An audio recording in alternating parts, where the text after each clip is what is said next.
I love autobiographies. I recommend you read biographies and autobiographies of great people.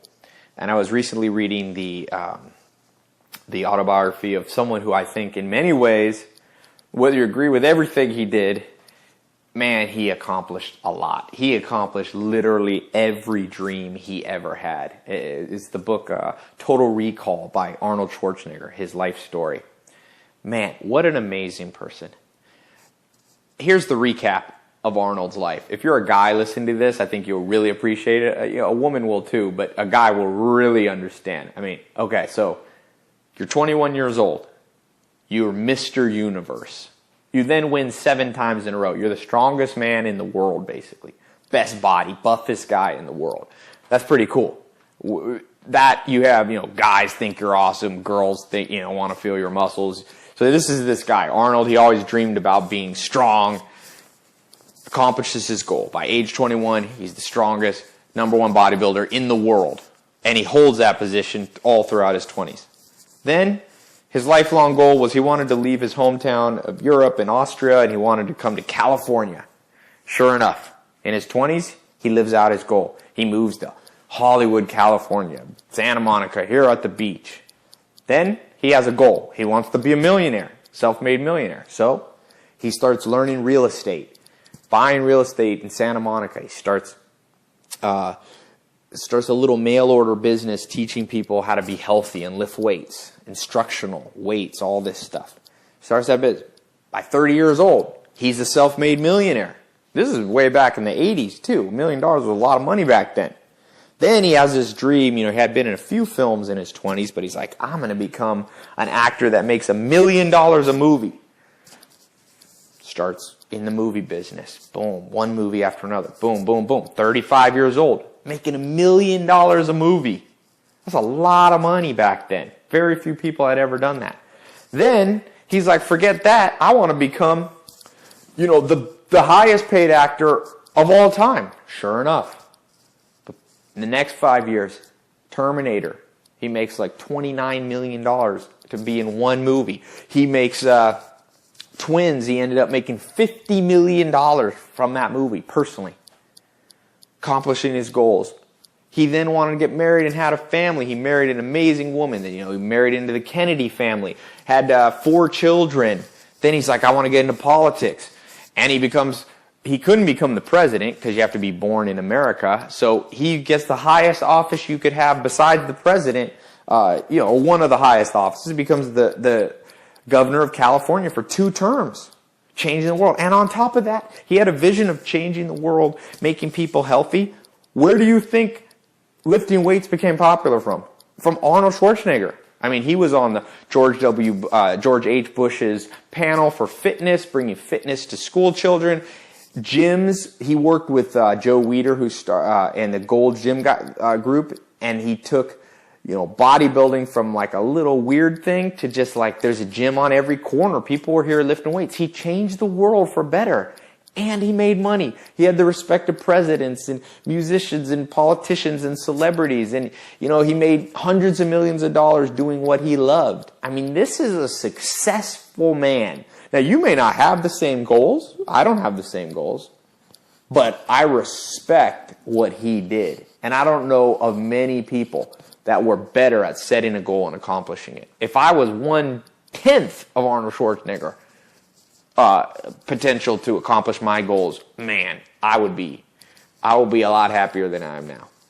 I would be amazed. I mean, I'm happy now, but I would be blown away to get 1/10 of his success. I remember one little story, he said all my friends had private jets, and he bought a 747, $100 million plane. And he said, I love to, now, not all of our goals is to have a jumbo jet 747. My point is, this is a man who got what he wanted. Now, made some mistakes along the way. He's a human. I don't hold him up as some god, but I'm like, man, this guy must have a formula. So I read his book. Sure enough, he doesn't say it, but I was able to piece together like a little puzzle. Okay, that. And there's 2 things that I took away from that. And I want to talk. We'll talk another time about, the first thing, which I'm not going to talk too much on, was his reward system. when he was a young child, his dad used to make him do sit-ups to eat breakfast. So he got the mentality that I do some pain, like sit-ups, and then I get reward.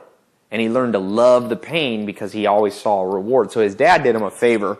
Not all of our parents were smart enough to have, burn that into our subconscious at a young age. I hope more parents will do things like that within reason. You don't want to abuse your kids, but 3 sit-ups to earn breakfast, who cares?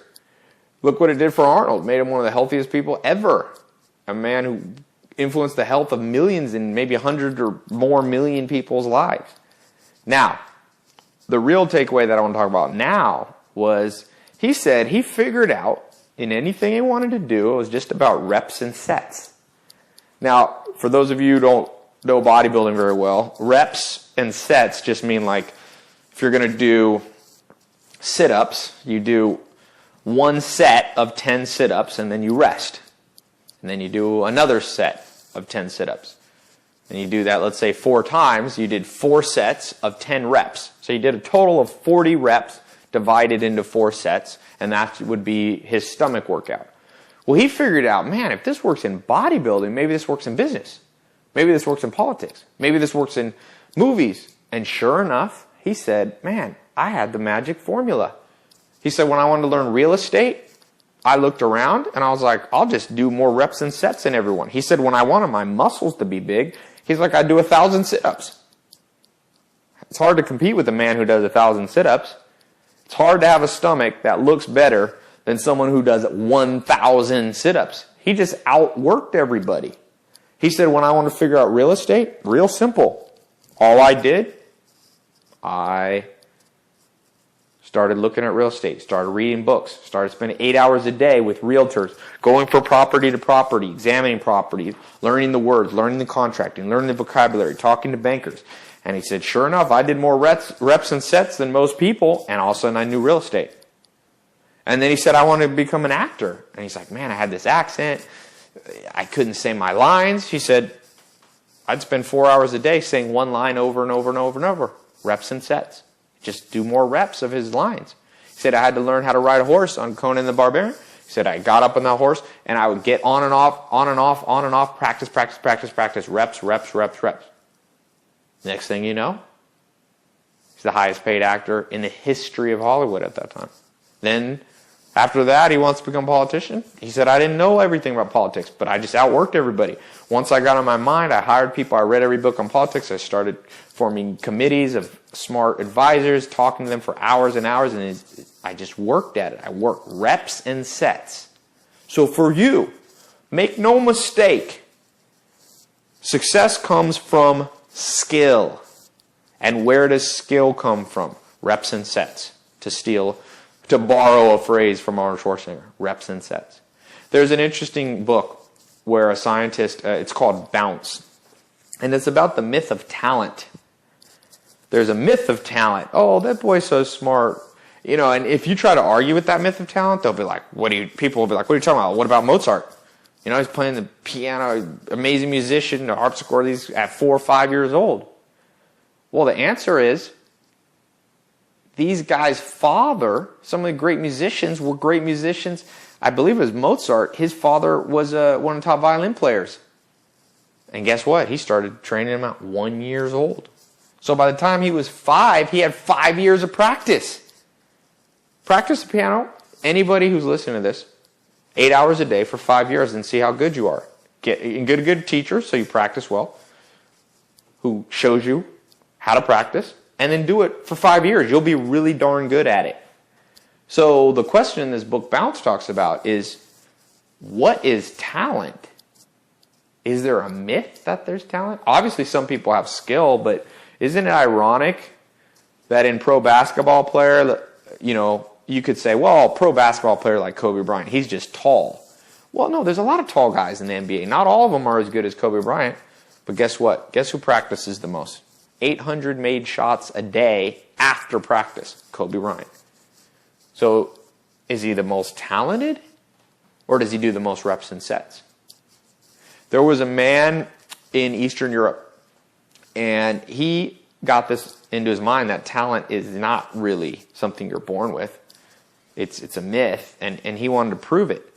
So this is back in communist times, and he wrote a letter to a woman, made a pen pal friend, and said, I would like to get married and have children, and I believe strongly that if we train our children properly, we can make them into highly talented, almost to the point people will think they're prodigies. So he was just an average IQ man, and he married maybe a little bit smarter, but no geniuses here. And they said, what do we want our kids to be good at? To prove to the world that you can teach genius.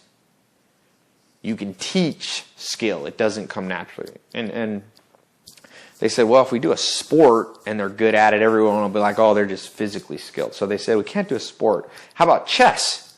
We'll do chess, right? Because chess is like, you're not born with a physical ability to play chess. And so they had 3 daughters, and 3 of them, all 3, became the top female chess players in the world because their dad had a formula on starting early, focusing on reps and sets, good practice, repetition, over and over, built skill, and it wasn't about natural ability. So if you're listening to this, there's really 2 kind of people that'll be listening to this. And both of them are bad mentalities. What I mean is 2 types of stories that anyone listening to this has been told. One, when you were young, people would say to you, oh, you're so smart, you're so talented, you were the best in your first grade class, and people started going, oh, you picked up your spelling faster than everyone, oh, you're so smart. That was a form of child abuse. I'm telling you.